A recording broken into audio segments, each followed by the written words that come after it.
નમસ્કાર દર્શક મિત્રો, ડે સ્પેશિયલ કાર્યક્રમમાં હું પિનલ આપ સૌનું સ્વાગત કરું છું। આજે વાત કરી રહ્યા છે આજના ખાસ દિવસની। આજે છે વર્લ્ડ નો ટોબેકો ડે, એટલે કે વિશ્વ તમાકુ નિષેધ દિવસ, જેની ઉજવણી ખાસ કરવામાં આવે છે જેથી કરીને દરેક વ્યક્તિમાં જાગૃતતા આવે કે તમાકુના સેવનથી કેન્સર જેવી ભયાનક બીમારી થાય છે।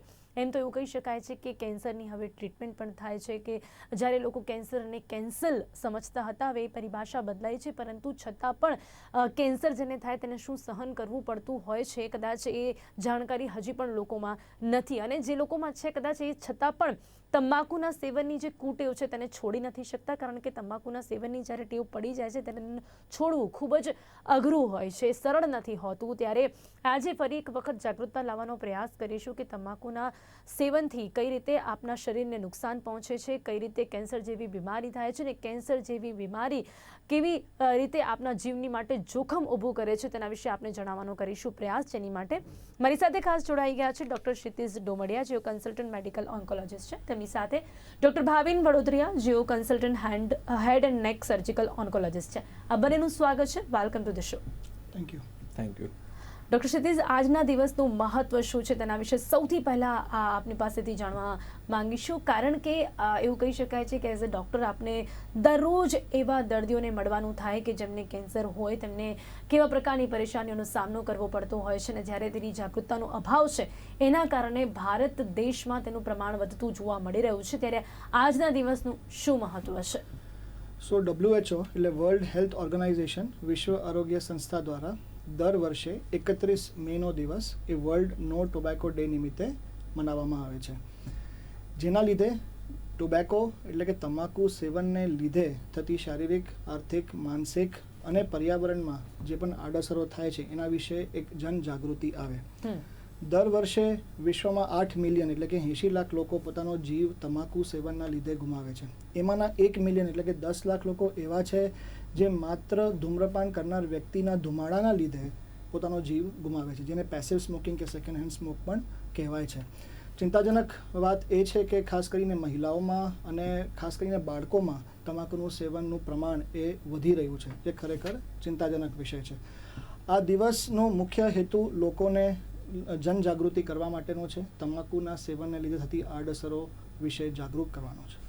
જી ડૉક્ટર ભાવિન, આપના મતે આજના દિવસનું મહત્વ શું છે? એઝ વી નો કે આપણે દર વખતે આ દિવસની ઉજવણી કરવામાં આવે છે, અલગ અલગ થીમ થકી લોકોમાં જાગૃતતા લાવવાનો પ્રયાસ હાથ ધરવામાં આવે છે, આપની મતે આજના દિવસનું મહત્વ શું છે? ટોબેકો એસ્પેશિયલી આપણે જે રિજનથી બિલોંગ કરીએ છીએ ગુજરાત, ત્યાં એનું હાઈએસ્ટ કન્ઝપ્શન છે, કે જે ચાવાવાળી તમાકુ છે જે આખા દુનિયા કે આખા ભારતમાં ગુજરાતમાં સૌથી વધારે લેવાય છે, અને હાલના નેશનલ કેન્સરના સ્ટેટિસ્ટિક્સના ડેટા મુજબ અમદાવાદ જિલ્લો મોઢાના કેન્સરમાં આખા દેશ ભારતમાં પ્રથમ નંબરે છે। તો તમાકુનું સેવનની જે કુટેવ છે એની જાગૃતતા ફેલાવવું એ આપણા માટે એક મહત્ત્વનો ભાગ ભજવે છે, અને એના માટે જ વર્લ્ડ નો ટોબેકો ડે દર 31 મે આપણે ઉજવીએ છીએ। જી ચોક્કસથી, અને ખાસ કરીને તેની ઉજવણી એટલા માટે પણ જરૂરી છે જેથી કરીને લોકોમાં આના વિશે જાગૃતતા આવે। હવે ડૉક્ટર ક્ષિતિજ, તમાકુથી કેન્સર કઈ રીતે થાય છે? એમ તો ઘણા બધા લોકોમાં તેના વિશેની જાગૃતતા હશે, પણ તેનાથી પણ વધારે એક એવો મોટો વર્ગ છે કે જેને એના વિશેની જાગૃતતા હોવા છતાં પણ તમાકુ નથી છૂટતું, એટલે ફરી એક વખત લોકોને સમજાવવાનો આજે પ્રયાસ કરીશું કે તમાકુના સેવનથી કેન્સર કઈ રીતે થાય છે। તમાકુમાં આશરે 5000 જેટલા કેમિકલ્સ રહેલા હોય છે, જેમાં 70 જેટલા કેમિકલ્સનું નામ આપણને ખ્યાલ છે, જેમાં ઘણા બધા હાઇડ્રોકાર્બન્સ, ઘણા બધા હેવી મેટલ્સ હોય છે। તમાકુના સેવન કરવાના લીધે આ બધા હાનિકારક કેમિકલ્સ આપણા શરીરમાં, કોષોમાં પ્રવેશે છે, અને કોષોમાં રહેલ જનીન દ્રવ્ય એટલે કે DNAને નુકસાન પહોંચાડે છે। નોર્મલી કોષોનું વિભાજન અને કોષોની વૃદ્ધિ એક નિયંત્રિત પ્રોસેસ છે, એ નિયંત્રણ હેઠળ થતી હોય છે। જો જનીન દ્રવ્ય એટલે કે DNAમાં કોઈ કારણસર ડેમેજ થાય તો આ નિયંત્રણ ખોરવાઈ જાય છે, અને એ કોષ કેન્સરમાં ફેરવાઈ જાય છે, અને એ વૃદ્ધિ પામે છે, અને કેન્સરની ગાંઠ સ્વરૂપે આપણને દેખાય છે। આ રીતે તમાકુના સેવનમાં રહેલા કેમિકલ્સ DNAને ડેમેજ પહોંચાડે છે, અને એ વખત જતાં એ નોર્મલ કોષને કેન્સરમાં ચેન્જ કરે છે। જી, તો ડૉક્ટર ક્ષિતિજ, એવું કહી શકાય છે કે કેટલા પ્રમાણમાં લેવું તમાકુ એ વધુ નુકસાન પહોંચાડી શકે છે? ઘણા લોકોને જ્યારે ટેવ પડી જાય છે ત્યારે લોકો છોડી નથી શકતા, એ વાત તો આપણે કરીશું, પણ કેટલા પ્રમાણમાં કેન્સર થઈ શકે અને તેની સાથે એવું કહી શકાય કે જીવ માટે પણ જોખમ હોઈ શકે કે જે લોકો દિવસમાં કેટલી વાર તમાકુ ખાતા હોય છે? સો એવી ગેરમાન્યતા રહેલી છે કે ઓછું તમાકુનું સેવન કરવું એના લીધે કેન્સર નહીં થાય, જે ખોટી માન્યતા છે. તમાકુનું કોઈ પણ પ્રમાણ કેન્સરને નોતરી શકે છે, એટલે તમાકુનું એક સેફ માત્રા જેવું કંઈ નથી, એ એક ગેરમાન્યતા રહેલી છે. તમાકુનું કોઈ પણ માત્રા એ આપણા સ્વાસ્થ્ય માટે હાનિકારક જ છે. જી, બીજી પણ ઘણી ગેરમાન્યતાઓ છે, તેના વિશે તો વાત કરીશું, પરંતુ ડૉક્ટર ક્ષિતિજ, તમાકુથી કયા કેન્સર થઈ શકે છે? કારણ કે કેન્સરના અલગ અલગ પ્રકાર હોય છે.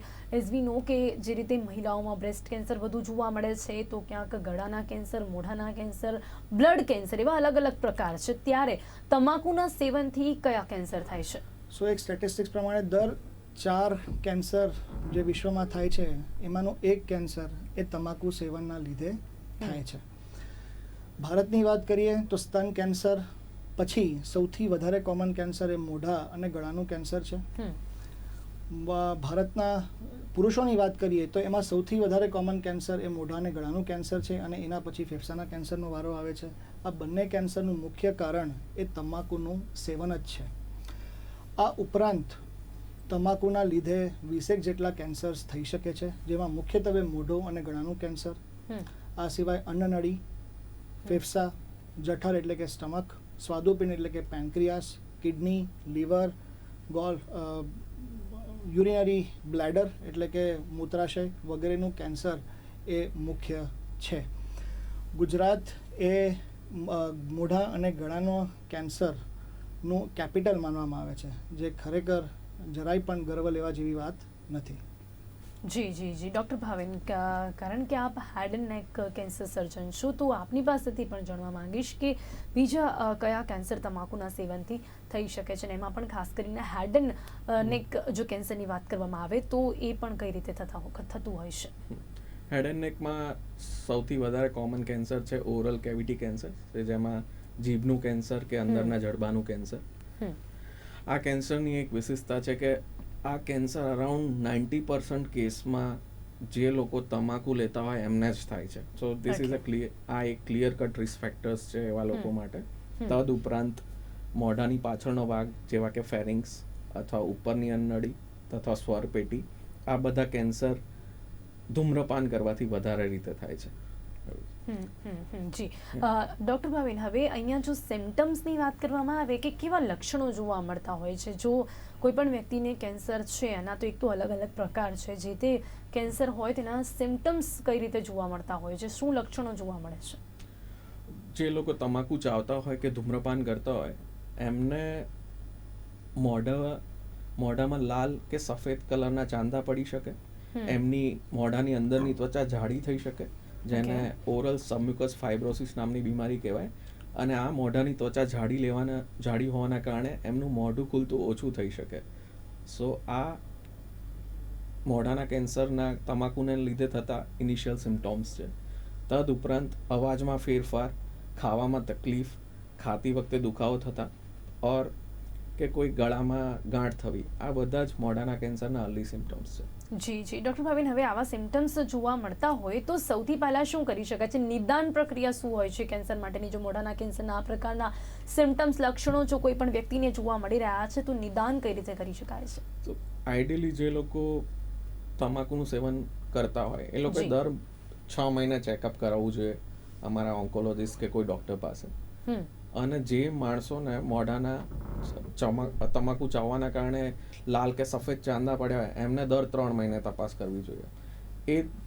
એ તપાસ દરમિયાન અમે દર્દીનું મોઢું અમારા એન્ડોસ્કોપ દ્વારા તપાસીએ છીએ, અને આવા પ્રી મેલિગ્નન્ટ લીઝન્સ જેવા કે લાલ ચાંદુ એટલે એરિથ્રોપ્લાક્યા, વ્હાઇટ ચાંદુ એટલે લ્યુકોપ્લાક્યા, એ બધાનો અભ્યાસ કરીએ છીએ, અને એમાં જો આગળ કંઈ કરવા જેવું હોય તો બાયોપ્સી કરીએ છીએ જો અમને કેન્સર માટે સસ્પિશિયસ લાગે, તથા દર્દીના ગળાનું એક્ઝામિનેશન કરીએ કે એમાં ગળામાં કોઈ ગાંઠ છે કે નહીં.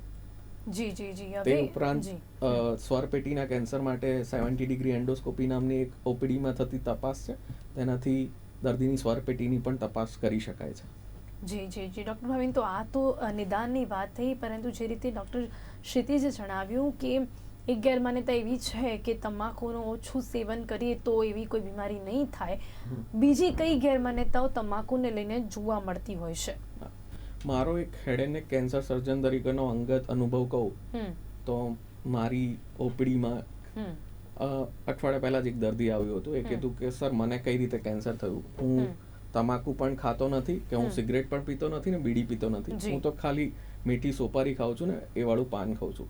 તો મારા ખ્યાલથી ભારતમાં સૌથી મોટી તમાકુ વિશે ગેરમાન્યતા હોય તો લોકો એવું માને છે કે સોપારી, મીઠું પાન કે આ પાન મસાલાથી કોઈ પણ પ્રકારનું કેન્સર થતું નથી, કારણ કે તેમાં તમાકુ રહેલું નથી.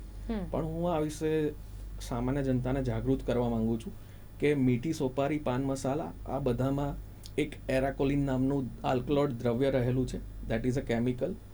એ દર્દીની મોઢાની અંદરની ત્વચાની માં નાના નાના છિદ્રો કરે છે અને તેના કારણે કેન્સરકારક જે ઘટકો હોય છે એ સહેલાઈથી પ્રસરી શકે છે અને એના કારણે ત્વચા જાડી થાય છે. જેમ મેં પહેલા જણાવ્યું મુજબ ઓરલ સબમ્યુકસ ફાઇબ્રોસિસ થાય છે અને તેના કારણે મોઢું ખુલતું ઓછું થાય છે અને અલ્ટિમેટલી એ વસ્તુ કેન્સરમાં પરિણમે છે.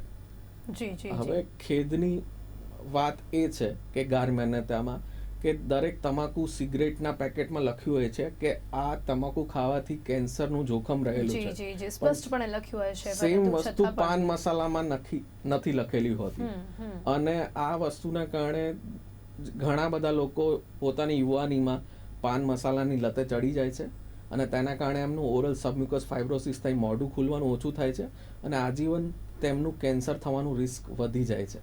અને આ એક જાડી થયેલી ચામડી કદી નોર્મલ અવસ્થામાં પહોંચતી નથી.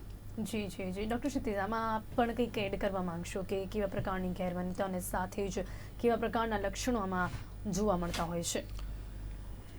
ગેરમાન્યતાઓમાં એક બહુ કોમનલી અમે રૂટીનલી ક્લિનિકમાં ફેસ કરતા હોઈએ છીએ. લોકો એવું કહેતા હોય છે કે અમારા કોઈક અંગત સ્વજનને જે કેન્સર થયેલું છે એમણે ક્યારેય પણ તમાકુ સામે જોયું પણ નથી અને છતાં પણ એમને આ કેન્સર થયું છે. તો એવું શું કામે થાય છે? તો આ બાબતે હું બસ એ જ જાગૃતતા લાવવા માગું છું કે માની લો ફોર એક્ઝામ્પલ હું વાત કરું લંગ કેન્સરની, તો 10 લંગ કેન્સરમાંથી 7 લંગ કેન્સર એ કોઈક ના કોઈક રીતે તમાકુને સાથે સંલગ્ન હોય છે. 3 લંગ કેન્સર એવા હશે કે જે બીજા કારણોથી થઈ શકતા હશે, જેમાં બીજા ઘણા બધા કારણો હોઈ શકે. એમાં એમનું ઓક્યુપેશન હોઈ શકે, એર પોલ્યુશન હોઈ શકે, બીજા ઘણા બધા રેડિયેશન એક્સપોઝર વગેરે બીજા ઘણા બધા કારણો હોઈ શકે. પણ આ 10માંના 7 તો ડેફિનેટલી તમાકુ સેવનના લીધે જ થાય છે, જે આપણે રોકી શકીએ એમ છીએ. વાત કરીએ લંગ કેન્સરની, તો હું એક સ્ટેટિસ્ટિક્સ બતાવવા માગીશ કે જે લોકો ધૂમ્રપાન કરે છે એમને લંગ કેન્સર થવાનું જોખમ જે લોકો નથી કરતા એના કરતાં 22 ટાઈમ્સ વધારે, 22 ગણું વધારે રહેલું છે. એટલે આ વસ્તુ એવી છે કે જે આપણા હાથમાં છે, જે આપણે રોકી શકીએ છીએ અને જે રોકવું જોઈએ. જી ચોક્કસથી, અને છતાં પણ લોકો નથી રોકી શકતા. હવે ડૉક્ટર ભાવિન, તમાકુના સેવન, જે લોકો તમાકુનું સેવન કરતા હોય એવા વ્યક્તિએ ખાસ શું ધ્યાન રાખવું જોઈએ? જેમ મેં આગળ જણાવ્યા મુજબ કે દર 6 મહિને ચેકઅપ કરાવવું જોઈએ અને સિમ્ટમ્સ જેવા કે લાલ ચાંદુ, સફેદ ચાંદુ તથા બોલવામાં તકલીફ, અવાજ બદલાવો, ગળામાં ગાંઠ, ખાવામાં તકલીફ, આ બધી તકલીફો હોય તો તુરંત ડૉક્ટરનો સંપર્ક કરવો જોઈએ. જી ચોક્કસથી. ડૉક્ટર ક્ષિતિજ, હવે તમાકુ છોડવાના સરળ ઉપાયો, જે સૌથી અગત્યનો સવાલ છે. ઘણા એવા લોકો હશે કે જે લોકો કદાચ આ વાતને સમજતા હશે, જે લોકોને આ વિશેની જાગૃતતા પણ હશે ને જે લોકોને છોડવું પણ હશે, પણ એમનાથી નથી છૂટતું. એવા લોકો માટે તમાકુ છોડવાના સરળ ઉપાયો કયા છે? તમાકુ લેનાર 10માંથી આશરે 6-7 લોકો એવા હશે જે ખરેખર તમાકુ છોડવા માગતા હશે પણ કોઈ કારણસર એ છોડી નથી શકતા. એમાં સૌથી ઇમ્પોર્ટન્ટ એ પર્સનનું વિલ પાવર તો છે જ, પણ એ સિવાય પણ બીજી ઘણી બધી વસ્તુઓ છે જે એક તમાકુનું જે વ્યસન છે એને છોડવા માટે મદદરૂપ થઈ શકે છે. જેમ કે એક બેઝિક વસ્તુ એ છે કે ઓછું કરી અને બંધ કરો. બીજું એક એક્ઝિટ ડેટ નક્કી કરી શકાય કે આ દિવસે હું તમાકુનું સેવન બંધ કરી દેવા માગું છું. તમાકુનું સેવન તમે બંધ કરવા માગો છો એ વિશે તમારા મિત્રો, તમારા સ્વજનો જેની સાથે તમે શેર કરો છો એની સાથે પ્લીઝ આ વિશે ડિસ્કસ કરો. એ તમને સપોર્ટ કરશે, એ તમને હેલ્પ કરશે આ કુટેવને છોડાવવા માટે. તમારા ડૉક્ટરને આ વિશે ખોલીને વાત કરો, તમારા ડૉક્ટરને આ વિશે તમારો મિત્ર બનાવો અને એમની સાથે આ બધી વસ્તુઓ ડિસ્કસ કરો. ડૉક્ટર તમને આ સિવાય અમુક નિકોટિન રિપ્લેસમેન્ટ થેરેપીઝ હોય છે, અમુક નિકોટિન ગમ્સ હોય, ચ્યુઇંગમ હોય છે, અમુક નિકોટિન સ્પ્રેઝ હોય છે, પેચીસ હોય છે, એના વિશે પણ જરૂર લાગે તો એના વિશે તમને જણાવશે. અમુક ઓરલ મેડિકેશન્સ પણ હોય છે કે જે તમાકુને છોડવા માટે મદદરૂપ થઈ શકે છે, જે વિશે તમારા ડૉક્ટર તમને વધારે માર્ગદર્શન આપશે. જી જી જી. અને ડૉક્ટર ભાવિન, આપનું શું માનવું છે તમાકુ છોડવાના સરળ ઉપાયો વિશે આપ શું કહેવા માંગશો? સૌથી પહેલા દર્દીએ મન મક્કમ કરવું જોઈએ અને વિચારવું જોઈએ કે તમાકુ છોડવાથી તેમને કેટલો ફાયદો મળશે. કેન્સર જેવા જીવલેણ રોગથી મુક્તિ મળશે, તે ઉપરાંત હાર્ટ એટેક અને સ્ટ્રોકનું પણ રિસ્ક હોય છે જે ઓછું થશે. પરિવારને કેટલી ખુશી મળશે, ફાઇનાન્શિયલી પણ સારું રહેશે. તે ઉપરાંત હું કહેવા માંગુ છું કે જેમ ડૉક્ટર ક્ષિતિજે જણાવ્યા મુજબ કે છોડવું બહુ અઘરું હોય છે, પણ હવે તેના ઉપાયો છે આપણી પાસે. ગવર્મેન્ટે સીઝેશન નામની વેબસાઇટ તથા ટોલ ફ્રી નંબર્સ જાહેર કર્યા છે. તેમાં જે લોકો તમાકુના બંધાણી હોય છે તેઓએ તમાકુ કઈ રીતે છોડવું તેના ઉપાયો કરવામાં આવે છે. અમારા પણ કેન્સર સેન્ટર, HCG કેન્સર સેન્ટરમાં ટોબેકો ડી એડિક્શન ક્લિનિક અમે ચલાવીએ છીએ, જેમાં દર્દીઓ મદદ લઈ શકે છે. સો હવે આપણે ખબર પડી છે કે તમાકુ જીવલેણ છે, પણ એનાથી છૂટવું કઈ રીતે એ ઇમ્પોર્ટન્ટ છે. અને અમે અમારા દર્દીઓને એ પ્રમાણે સમજી શકીએ છીએ કે હા એક એડિક્શન છે, તો એના માટે પણ અમે ઉપાયો કર્યા છે. જી જી. અને ડૉક્ટર ભાવિન, આપણે એ પણ લોકોને સમજાવી શકીશું કે છૂટી જાય છે પછી લોકોથી કેવી તકલીફો પડતી હોય છે. કદાચ એક વખત તમાકુ ખાવાનું શરૂ કરે તો ત્યારબાદ એમને તલબ લાગતી હોય ને લોકોને ખાધા વગર ન ચાલતું હોય, ન ખાય ત્યારે શું થતું હોય, પછી એને કઈ રીતે અટકાવવું ને પોસિબલ છે, શું કહેશો? હા, તો જ્યારે પણ કોઈ વસ્તુનું એડિક્શન હોય કે બંધાણી હોય ત્યારે એ વસ્તુ અચાનક બંધ કરે તો વિથડ્રોઅલ સિમ્ટમ્સ આવતા હોય છે. તમાકુના અને સ્મોકિંગના વિથડ્રોઅલ સિમ્ટમમાં રેસ્ટલેસનેસ એટલે અજંપા ભરી સ્થિતિ, સ્ટ્રેસમાં આવી જવું તથા કફ થવો તથા બ્લડ પ્રેશર થોડુંક હાઈ થવું, ચિંતામાં આવી જવું, આ બધા હોય છે. તો એ માટે વિથડ્રોઅલની દવાઓ છે ઉપલબ્ધ. જેમ ડૉક્ટર ક્ષિતિજે જણાવ્યું, અમુક પ્રકારની દવાઓ હોય છે કે જેનો રેગ્યુલર કોર્સ મનોચિકિત્સકની સલાહમાં કરીએ તો આ વિથડ્રોઅલ સિમ્ટમ્સથી છુટકારો મળે છે. અને તે માટે ગ્રેજ્યુઅલ વિથડ્રોલ કરવું જોઈએ. જેવું કે દર્દી 10 પાઉચ લેતો હોય તો એને પહેલા 5થી શરૂઆત કરવી જોઈએ, 10ના 5 કરવા જોઈએ, 5ના 4, એવી રીતે ગ્રેજ્યુઅલી વિથડ્રો કરવું જોઈએ. જી ચોક્કસ. એમાં પણ ડોક્ટર્સ હેલ્પ કરતા હોય છે, મદદ કરતા હોય છે, તેમના ગાઈડન્સ થકી આ શક્ય બની શકે છે. ડૉક્ટર ક્ષિતિજ, હવે સિગરેટ વિશે આપનું શું માનવું છે? સિગરેટ્સ એટલે ઇલેક્ટ્રોનિક સિગરેટ્સ કે પછી એને ENDs એટલે ઇલેક્ટ્રોનિક નિકોટિન ડિલિવરી સિસ્ટમ્સ એવું પણ નામ આપવામાં આવે છે. અને આજકાલ યુવાનોમાં એ ખૂબ જ લોકપ્રિય થઈ રહ્યું છે. અને એવો દાવો કરવામાં આવે છે કે આ સિગરેટ્સ લેવાના લીધે કોઈ જાતનું કેન્સર નથી થતું, કોઈ જાતનું હેલ્થને કોઈ જોખમ નથી, જે ખરેખર એક ખોટો દાવો છે.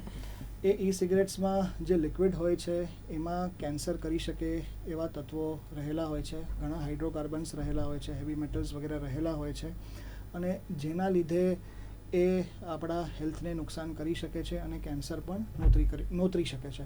એવો કોઈ પણ નક્કર પુરાવો આજ સુધી નથી મળેલ જે એવું બતાવે છે કે સિગરેટ્સ એ હેલ્થ માટે સેફ છે અને એને લેવું જોઈએ.